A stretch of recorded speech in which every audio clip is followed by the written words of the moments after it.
Good day! This is Chan of Chan Limited Life at today, sasagutin natin ang isa sa most common question na madalas natin mabasa online. Bakit nga ba magkakaiba ang average fuel efficiency ng kotse natin? Kahit na minsan ay same lang naman yung model ng auto sa kakilala natin, pero ang layo ng konsumo nito. Hindi tuloy natin maiwasang mag-isip kung may sira ba ang kotse o may mali ba tayong ginagawa. Kaya naman, in-identify natin ni paano ba ang mga top reasons o factors bakit nangyayari ito. And hopefully, after watching this video, magkakaroon na ng linaw yung mga inquiries natin tungkol sa fuel efficiency. Lahat ng yan at marami pang iba, pero bago natin simulan mga ka-Chanli, eto muna! Let's go!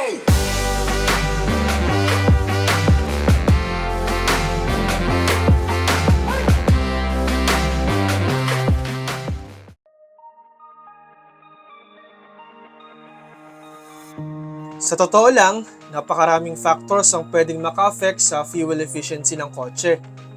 At napakarami ring reasons bakit iba ang nakukuha nating fuel economy numbers kumpara sa iba. Para maayos ang flow ng discussion, ginroup natin yung ilan sa mga top reasons o factors bakit nangyayari ito. Number 1, car model. Ito yung tingin ko main distinction bakit magkakaiba ang fuel economy natin. Most likely, magkakaiba din tayo ng car model. Iba rin ang engine type, displacement, transmission, technology, vehicle weight, at iba pang car specs na posibleng maka-affect sa fuel consumption ng kotse. Clearly, each car model will have different average fuel consumption assuming all other factors are the same. May cases din na pwedeng parehong Toyota Vios o Honda City ang kotse natin, pero iba ang year model at variant ito. May mga car models tulad ng Toyota Vios na magkakaiba ang engine displacement at transmission, depende sa variants ito. And don't be surprised na maging sa ibang SUV at crossover, nangyayari rin ito. Anong point? Kung sa isang kotse tulad ng sa Vios, pwedeng magkakaiba ang engine, transmission at accessories depende sa variant, hindi katakataka na iba-iba rin ang average fuel economy na makukuha natin dito. Usually, smaller engines tend to be more fuel efficient than larger engines. Also, manual cars are known to be fuel efficient compared to automatic cars. But according to some study, lumiliit na ang gap ng dalawa dahil sa advancement ng technology. Some study nga ay nagkiklaim na mas matipid na minsan ang ibang kotse na naka-CVT kumpara sa naka-manual transmission. Likewise, iba-iba na rin ang technology ng kotse ngayon depende sa modelo. Merong auto na merong eco mode na calibrated to improve the vehicle's fuel economy at auto start-stop system na will shut off your vehicle's engine while idling. Then automatically starts it again pag inalis natin ang ating paa sa brake pedal. Ilan lang yan sa mga car technology ngayon na will give us a more fuel efficient drive. Kung walang ganyang technology ang kotse mo, most likely mas malakas ng konti sa gas yan. Number 2, car accessories.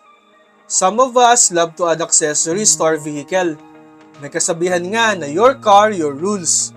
You want to give it a personal touch para mas pogi at mas unique, di ba?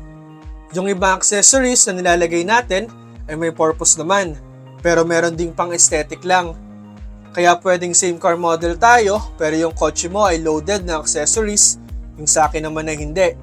Meron kang side skirt, chin, spoiler, roof racks, door visor, audio system, dashboard gadgets at kung ano-ano pa. These accessories may affect the aerodynamic and fuel consumption ng auto dahil sa additional load nito sa engine.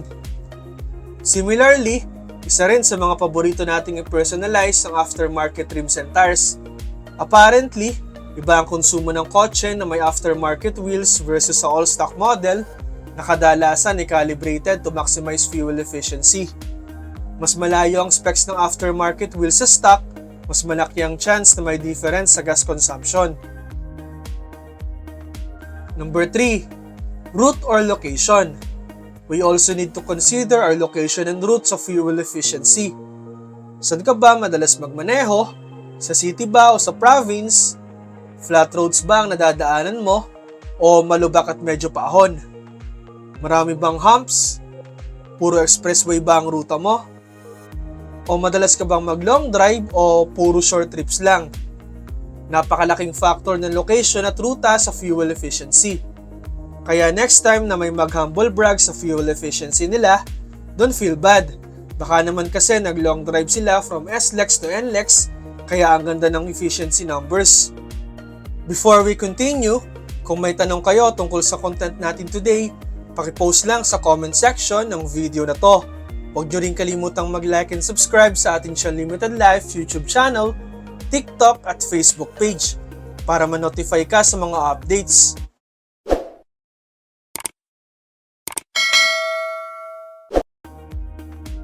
Number 4, car load. Another factor ay yung bigat ng load ng kotse. Una dyan syempre ay yung mismong bigat ng vehicle. The heavier the vehicle, the more energy it needs to get moving. Then, yung timbang ng driver. Yes, wag natin kalimutan ang weight ng driver. A car na merong 100 kg driver will consume more fuel than a 50 kg driver, assuming all factors are the same. Add pa natin ang dami at bigat ng pasahero sa kotse, dyan pa lang ay mag-iiba na ang konsumo sa gas. Tas consider mo din yung bigat ng lahat ng accessories na nalagay mo sa kotse. Mukhang magaan lang yan individually, pero pag pinagsama-sama natin, may tama rin yan sa konsumo. Tas tignan mo rin yung lamang cargo sa trunk ng auto. Those extra kilos kasi ay additional load sa engine na nakakalakas sa consumption ng gasolina. Number 5, maintenance. A well-maintained car is more fuel efficient, resulting in improved mileage and reduced fuel consumption. Kung on schedule ang change oil ng auto at on time napapalitan ang parts ng kotse, this will deliver better fuel efficiency than car na delayed o wala sa schedule ng maintenance. Kasama din dyan ang properly aligned ng inflated tires at correct ang level ng car fluids. Tas may nabasa rin ako na mas fuel efficient daw ang malinis na kotse kaysa sa madumi kasi mas aerodynamic daw ito. Less drag kumbaga. Tas mas malinis ang engine bay, mas okay kasi mas madali natin makikita ang mga leaks at fluid levels ng kotse. Mas mababantayan natin ang maayos ang kondisyon nito, lalo na at every 3 to 6 months lang nakikita ng kasa ang kotse. Kaya importante na malinis ito pa nag-conduct tayo ng visual inspection sa hood at iba pang parte ng sasakyan. Number 6, driver behavior. Ito yung intentional at unintentional characteristics and actions ng driver habang nagmamaneho ng motor vehicle. Dito, iba-iba talaga tayo. Maraming factors ang nakaka-contribute dyan tulad ng edad, experience, attitude, emotion at marami pang iba.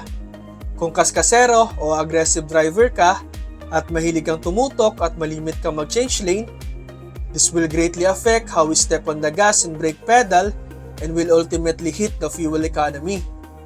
Kung lamigin o pawisin ka naman, will also affect the setting ng lamig ng aircon. May tama rin yan sa konsumo. Meron ding driver na mahilig gumamit ng eco mode. Meron namang babad sa S mode. This will also give us much different fuel efficiency result. Number 7, parking. Huwag din kalimutan ang parking area mo.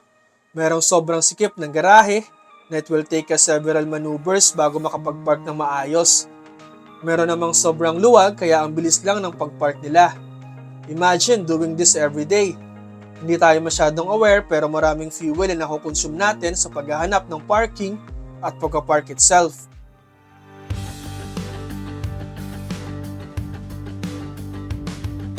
As mentioned earlier, napakaraming possible factors ang pwede mag-explain why we are getting fuel efficiency numbers na iba sa nakukuha ng ibang driver.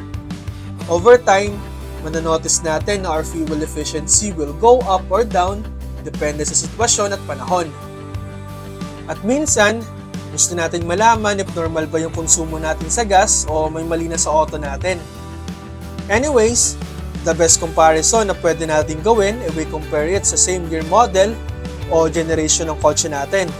Tas hanap tayo ng driver na with more or less same ng usual ruta or location natin.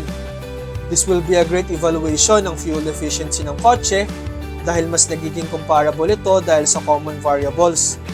At kung magko-compare naman tayo, make sure at least one full tank or 300 kilometers or more na odo yung ini-evaluate natin para mas accurate. 1 or 2 km per liter na difference is acceptable. Pero kung mga 5 or 6 km per liter na ang diferensya, you may need to check all possible factors bakit ang layo. Ayun lang. I hope na nakatulong itong video na to. Thank you for watching this vlog. Don't forget to like and subscribe to my YouTube channel, Chalimited Life, and follow my other social media accounts for more related content. Hanggang sa susunod mga ka-chanli. Drive safely. Ingat!